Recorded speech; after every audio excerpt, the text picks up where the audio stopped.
Live streaming. Hi, everybody. Good morning. Happy Wednesday. We're back after a long holiday weekend. I hope that you all had a good one. Um, Whether it was quiet or loud and rowdy, however, um, it was to make you feel good. I hope that you truly enjoyed it.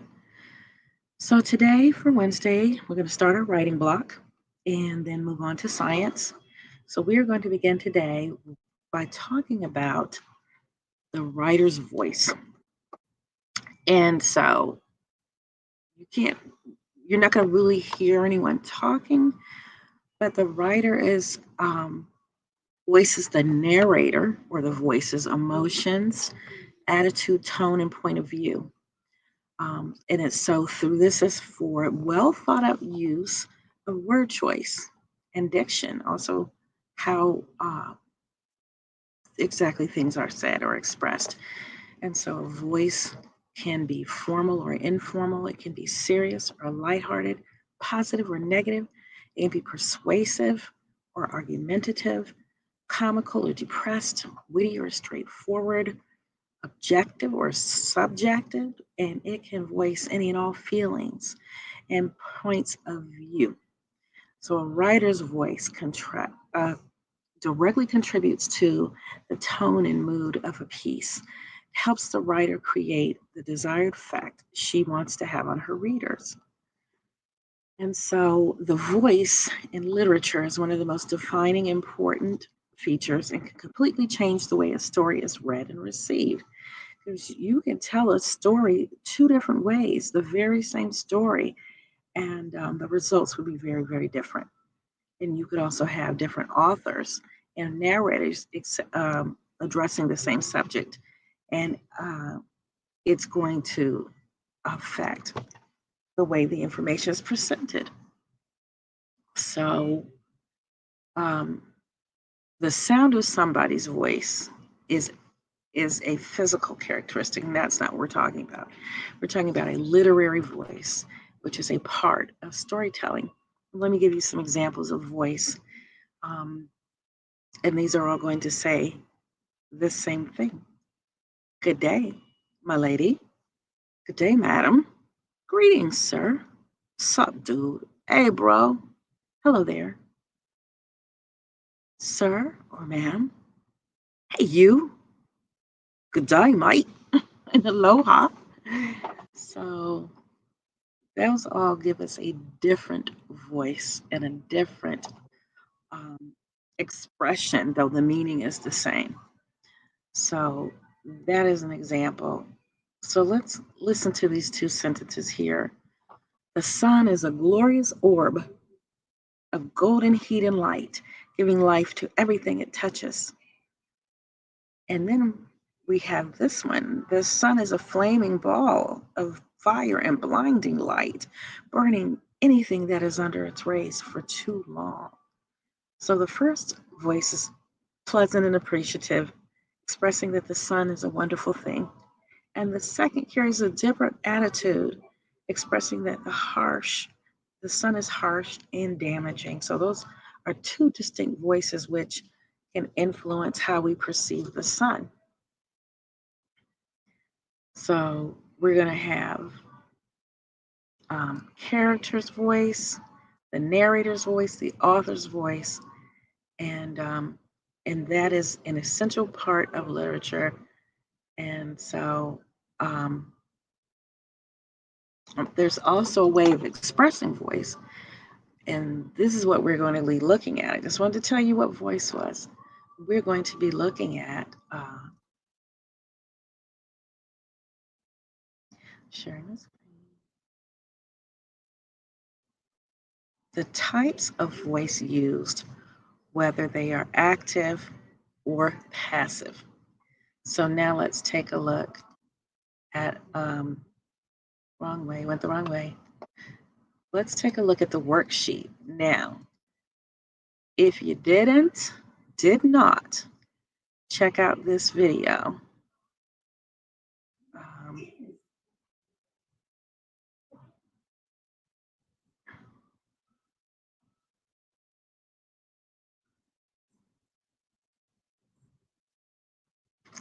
if you didn't check out that worksheet, which is very good, I mean, this little video, um, you may have a problem with the worksheet. I'm not sure if you feel okay going through the worksheet.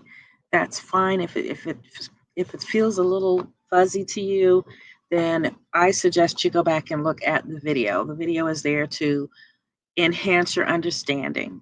It's a tool that is there for you to succeed. Okay. So let's take a look and see. Can I open this with Google Docs? That would be great. So we can write on it. And you can do the same at home by opening Google Docs. You can actually edit these worksheets and fill them in. So again, when we're talking about voice, we're talking about the relation of a subject to the action expressed by the verb. Now, this is a little different uh, voice because we are talking about something where in the active voice, the subject does the actions. For example, the club made these decorations. In the passive voice, the subject is acted upon. These decorations were made by the club. And so this is transitive verbs were made, is made, being made, that kind of thing. So let's take a look at active versus passive voice. The phonograph was invented by Edison. What's the subject here? Hmm? The subject is the phonograph, right? Well, was invented by Edison. So that would be passive. And why? Because we're really trying to say that Edison invented the phonograph, which was a record player. So this is a passive voice. Tim hit a home run. Well, we have a subject right there. Subject is Tim, and Tim hit a home run. So this is going to be active. Next one. The bell was rung. So when you see that, right? Transitive verb was rung by the principal. So this is going to be passive because if you wanted it to be active, the principal rang the bell. Principal rang the bell. It's quicker, it's easier to state, right? So this is passive. The football was thrown out of bounds. There's just one subject, right? The football, and what happened? It was thrown, and it was thrown out of bounds. So this is active.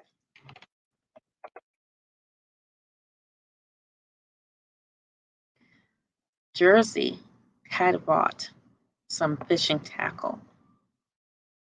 He had bought, or we could have said, Jersey bought some fishing tackle. Fishing tackle was bought by Jersey. Jersey had bought some fishing tackle. Let's say that is active. And number 6, the decision of the committee was announced yesterday. Or you could say what? The committee announced the decision yesterday. So the decision of a committee was announced. It's passive. I had to check that one to be sure. Because what you do is you read it, and if it's straightforward where you're having the subject and an action verb, right? And it's a direct statement, that's active voice. So here, Steve blamed Maurice for making him late. Steve blamed Maurice. Say that's active.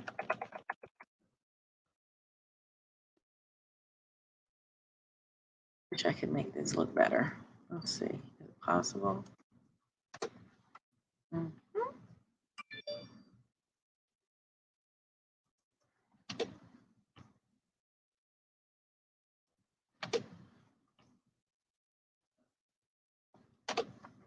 just the formatting doesn't stay when you convert it sometimes.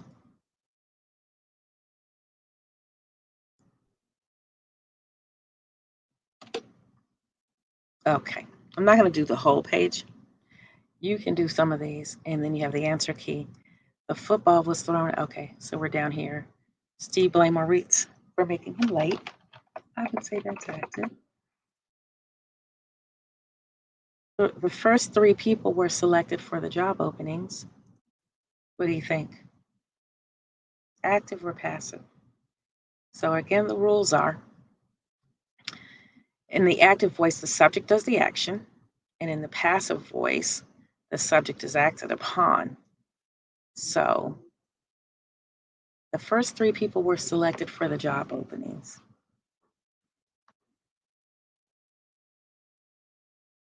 I would call that active voice. Acting upon job openings, correct? Carl typed the letter. It's very simple. Now, let's take a look at our first 9 and see how we did. The phonograph was invented by Edison. Edison invented the phonograph, right? Tim hit a home run. Passive, the bell was rung by the principal. And to put it in the active voice, you would just say the principal rang the bell.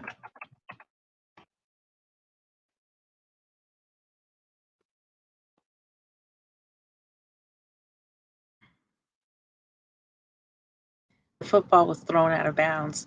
It's passive. They threw the football out of bounds. Whomever threw the football out of bounds. Active, Jersey had bought some fishing tackle. Subject is Jersey. What did he do? Bought some fishing tackle.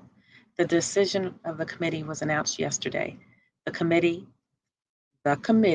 announced their decision yesterday, right? Active, Steve blamed Moritz for making him late. Passive, the first three people were selected for the job openings. 3 people were selected for the jobs. Carl typed the letter, active. And then I'm going to let you finish the last. Again, you got a key there. If you need help, you can look at that. And please take a look at this video because that's going to really help you a lot. So that's all we have for now. And you take care. I'll see you in a few minutes for the second part of the writing block.